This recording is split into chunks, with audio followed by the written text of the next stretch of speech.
In this guide, I'm going to show you how to fix Snapchat's camera not working on iPhone. Before we get into this guide, make sure to like the video and subscribe to the channel with all notifications on. It really does help with the channel and it lets us know that you want more content like this. We'd greatly appreciate it. And if at any point throughout this guide you did have any questions, just ask them down in the comment section below and we can help you out further. I'm going to be doing my best to reply to every single comment down there. First things first, go ahead and back out of Snapchat itself and open up the settings app on your iPhone. Go ahead and open it up, scroll all the way down to the very bottom. You're going to see this app section. Go ahead and select that. And you need to find Snapchat on here. You could just scroll down and try and find it, or you could just search for it. It's completely up to you. But select it, open up these settings, and once you're on here, you need to go ahead and find camera. And if the camera toggle is turned off, tap it back on.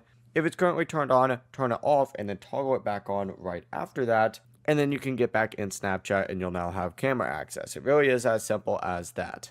Before you leave this guide, make sure to like the video and subscribe to the channel with all notifications on. It really does help the channel and it lets us know that you want more content like this. We'd greatly appreciate it. If at any point throughout this guide you did have any questions, once again, ask them down in the comment section below and we can help you out further. I'm going to be doing my best to reply to every single comment down there. Have a great rest of your day though. Peace.